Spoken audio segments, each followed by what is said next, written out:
This podcast is proudly brought to you in part by our wizards on Patreon. If you would like to support positive content, hop on over to patreon.com/MissMaryLou. That's patreon.com/MissMaryLou.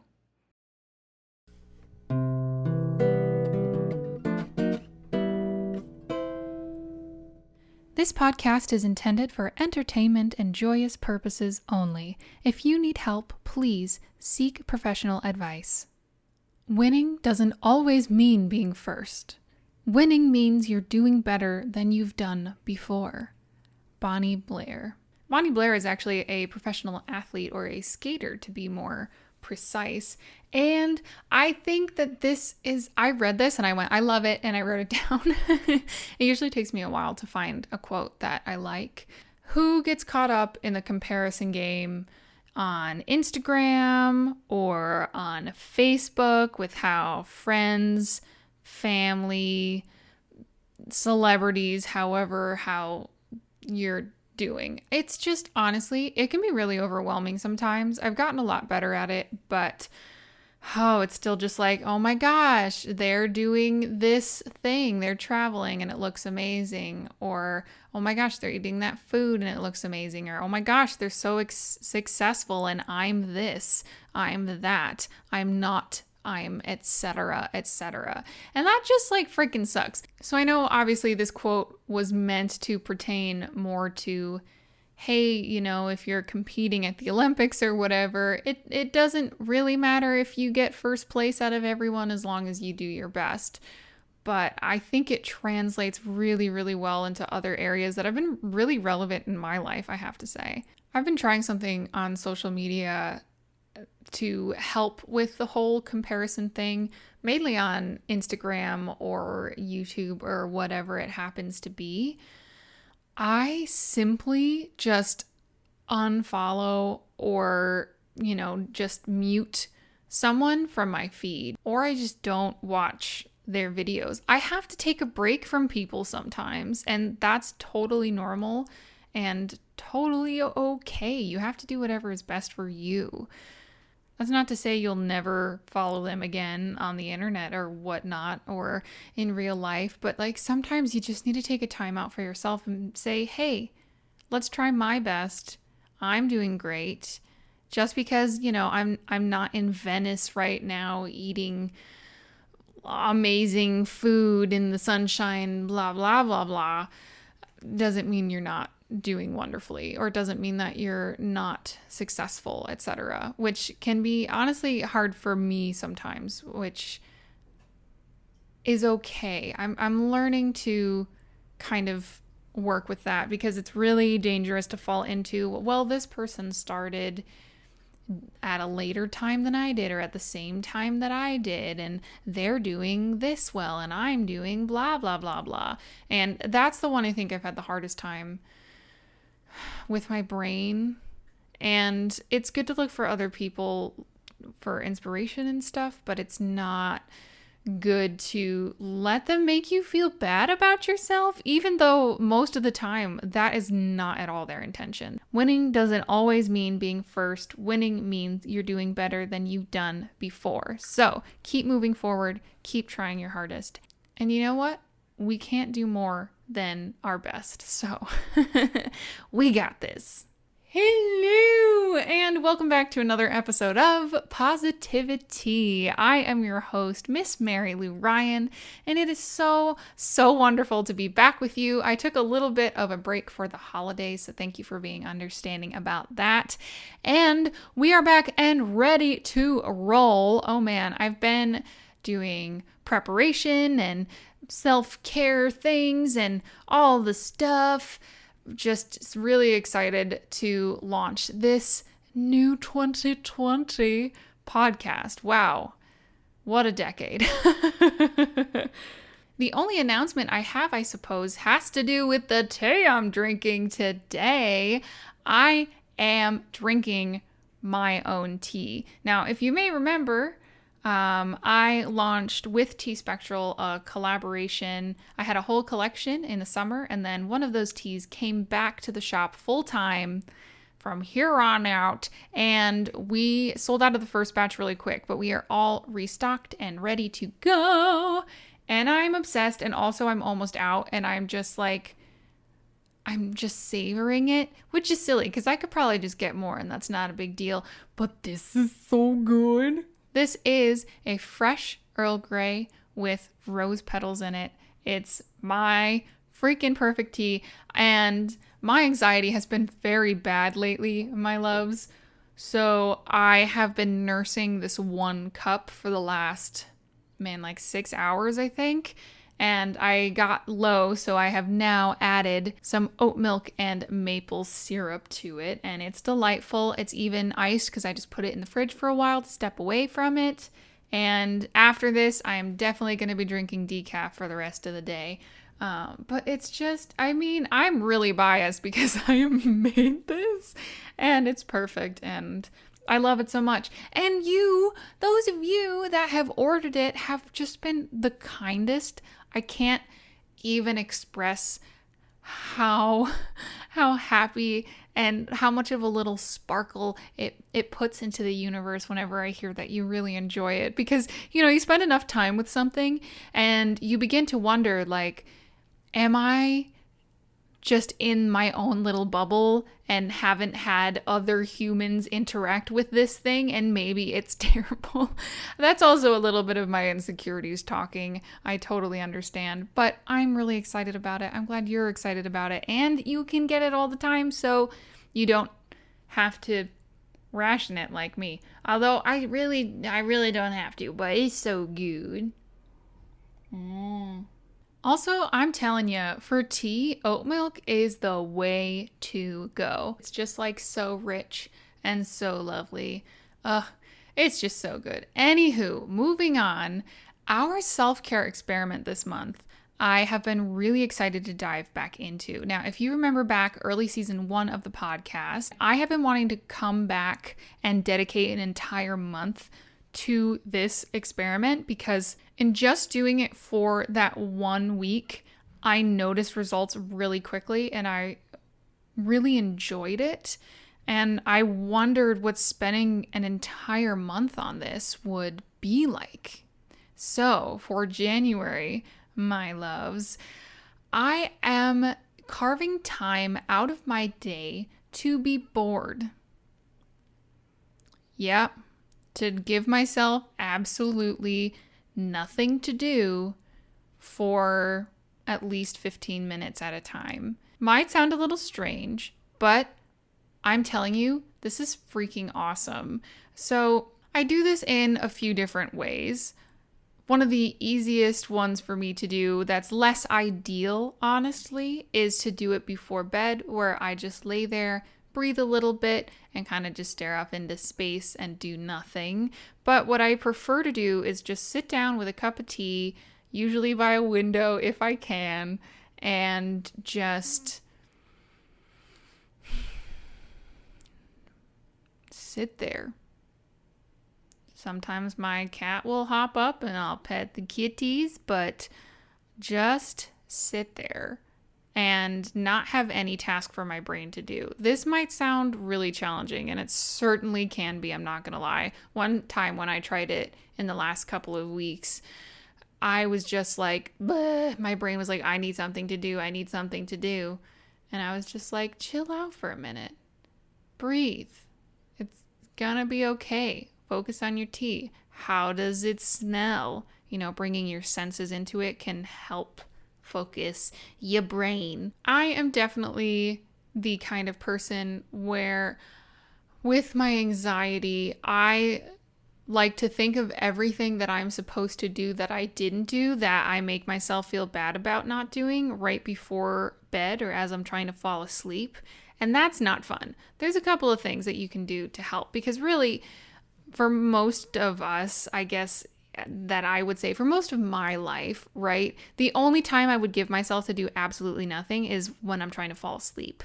So all of these things in my brain pop up. Oh, you didn't do this. Oh, you didn't do that. Oh, you feel so anxious about the fact that you didn't do that, that, and that, and that, and that, and that, and that, and that.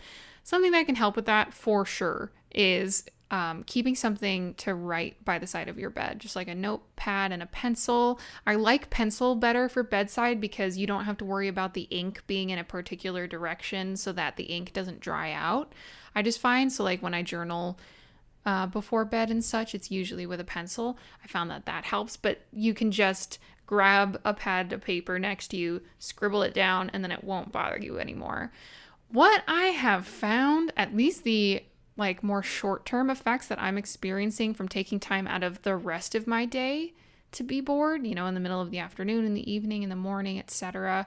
First thing in the morning is a really nice time to do this, actually. All of those things that would pop into my brain before bed started popping into my brain to do. Like, oh, you remember this thing that you really wanted to do? And now it's during the day and you can write it down and get it done, which is so nice. All of a sudden, I was being oddly productive, which I did not expect, because you think, oh, maybe if you do nothing, you're going to think deep thoughts and this and that. And that's kind of what I was expecting, quite honestly. And maybe that's the way it is for you.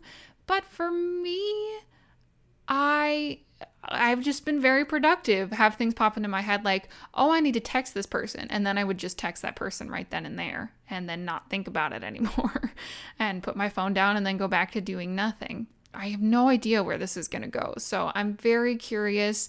I'm very excited that I've already gotten a lot of those things done. And if you're persistent with it, it's been really wonderful so far. I'd be really curious to know how your nothing time goes this week. I would really, really like to hear from you. You can reach out on all the places. And I am very excited, looking forward. Community news. Well, that was different. Welcome to Community News, the next segment of our podcast where I feature good news from you, the listeners, and, I'll give you a little shout out and celebrate your general awesomeness. I had so many responses this week, and it wasn't like I remembered to do it more than a couple hours before I started recording the podcast. It was last minute, as it usually is, and I just have so much love. So I have to say thank you for responding. All of these little things just bring a little extra bit of sunshine and sparkle to my day, and I hope that recognizing it, identifying it, and then sharing it with me also brightens your day as well. This first bit of good news is from Instagram, from Southern, and they said, I adopted an amazing cat named Burton. He has helped me so much with my anxiety and depression. Southern, you are a cat rescuing wizard. Honestly, I'm so excited for you. And Burton, I have never met a cat named Burton before. This must be a very special little kitty cat. Oh my goodness. And not just that, but you adopted a lovely kitty and they help you with your anxiety and depression. That is really, really wonderful to hear. Therapy animals for a lot of people really do help. And, there's a reason that my doctor was trying to give me a note to have a pet for a while where I used to live. And I have since adopted 2 little hobbit kitties, Mary and Pippin, of my own. And yeah, I gotta say, can relate. They have been so wonderful for my anxiety and depression. And I'm also home a lot, and I have been home a lot and home alone a lot of the time. And they just keep me company. They help me feel less alone. And then if I need to turn to someone, even when, the house is full of people, etc., it's just really nice to stick your face in a cat tummy for a while. Am I right? Or to scruffle your doggo's ears, or to give your chinchilla a little tickle under the chin, or whatever kind of pet you happen to have. I'm really, really glad and excited to hear that they have been helping you. Okay, Burton. Everybody, let's give a little toast to Burton the cat. Thank you for being wonderful. Being wonderful. And I'm so glad that you have a happy home. To Burton, everyone. Hear, hear.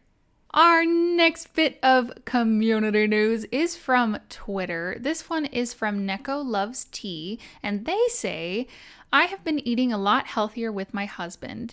It makes it so much easier when you have someone to keep you on track. Neko, I think that's wonderful. Eating to make your body feel good is a beautiful, wonderful thing. But, sometimes if you are making changes, etc., it can be really daunting to do it alone. So I think that is so, so wonderful, you healthy wizard, that you have someone that can support you and do it along with you. I have a lot of dietary restrictions myself, doctor's orders, and it was really difficult. But then having some help from my fiance,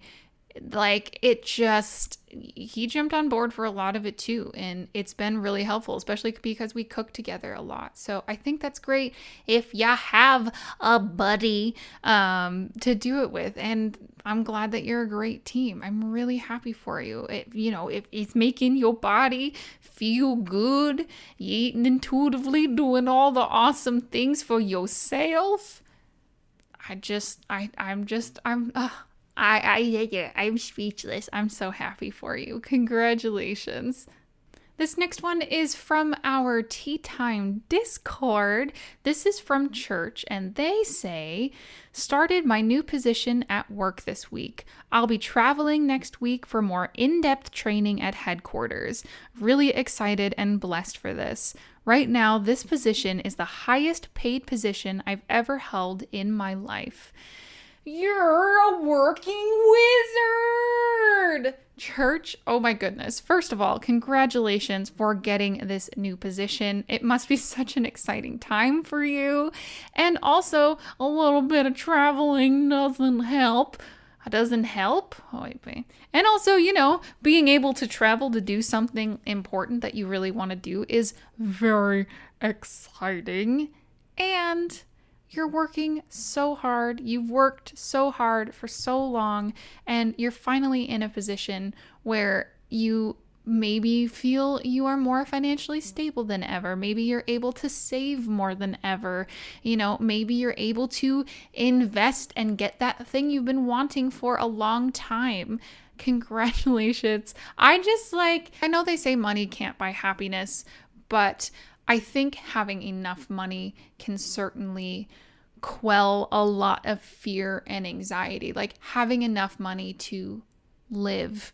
And you're doing it. You're being wonderful. And I'm so, so happy for you. Congratulations for the bajillionth time.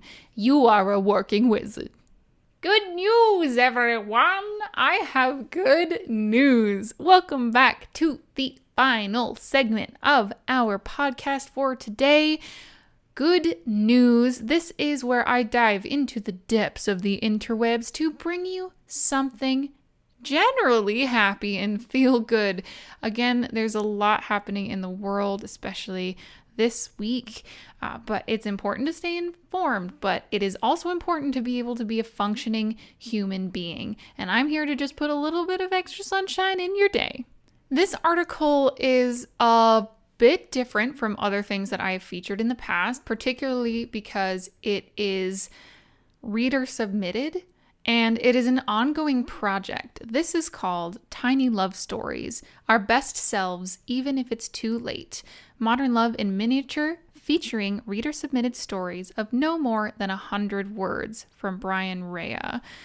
This is from the New York Times, where you can actually go to the website nytimes.com/tinylovestories and submit your own. And if it's approved, they publish it. They just had one come out on January 7th, which was only a couple of days ago. So I really wanted to share this most recent one with you, mayhaps a couple others. It would be nice to maybe revisit this in the future and, read more people's tiny love stories. And these are love in all stages. I've read quite a few of them now, and it's not always romantic or happy and whatnot, but it certainly always is heartfelt and brings a smile to my face. So without further ado, this is What I Taste. Dominic moves with ease around the kitchen. There's no hesitation, no lingering. Recipes and measurements are non-existent, but his food is always delicious. When Dominic cooks, the counters are spotless and the dishes clean. Wash while you're cooking, he says. His hands are mysteriously baby skin soft in spite of all the scrubbing. Dominic hasn't told me that he loves me unprompted in days. But then he'll look at me as I eat his food, our children sitting beside us. Te quiero tanto. I love you very much, is what I taste. From Susanna. I love that for so many reasons. I think food speaks volumes when it's prepared by someone that, wants to care for you. It's kind of like a mini way of feeling like you're giving someone a hug, you're nourishing them, you're providing for them, even if it's just toast or a sandwich. Doesn't have to be a crazy, crazy meal, but just that feeling of either eating something that someone you love has prepared for you or watching someone else eat something that you have prepared for them.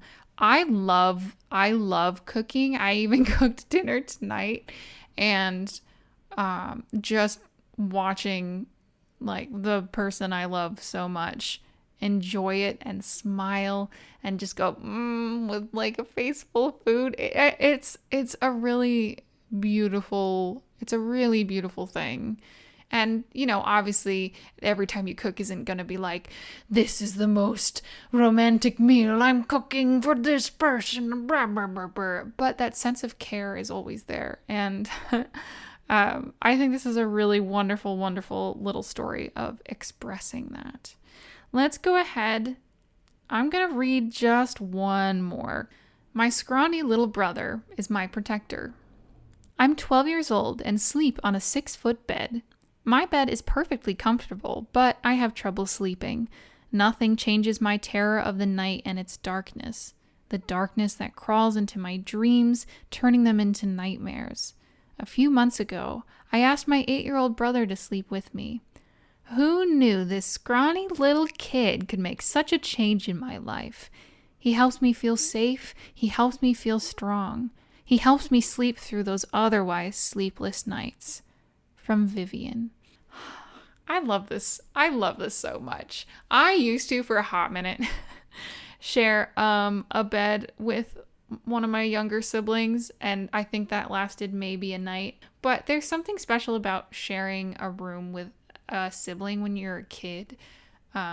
It's just some nights, yes, it's a pain, but other nights it just feels like a sleepover giggle fest, and I have so many wonderful memories. And I also really love that this 12-year-old Vivian is not ashamed to admit that like their 8-year-old brother is able to comfort them and calm them and make them feel safe. I think that's a wonderful thing to share and a wonderful thing to also, participate in with your sibling, because that can be really special.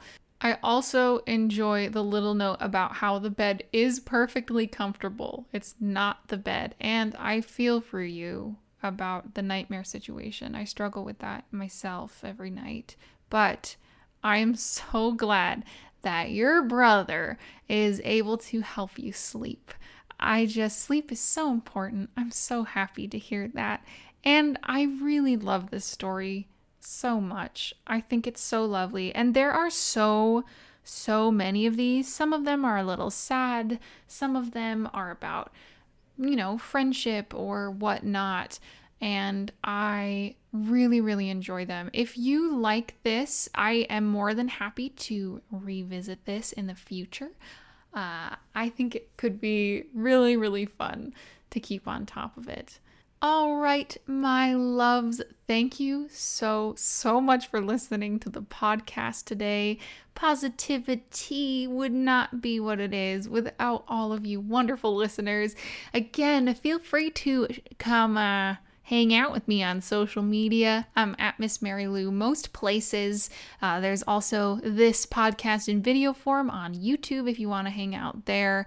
It's just always a lovely time. I'd really be curious to know if anyone is going to do the self-care experiment with me for this month and how that is going for you. Thank you again to everyone that reached out for good news today. I wish I could just read more, but we would be here literally all night. And last and most important of all, I hope that you have a wonderful week, and I will see you next tea party.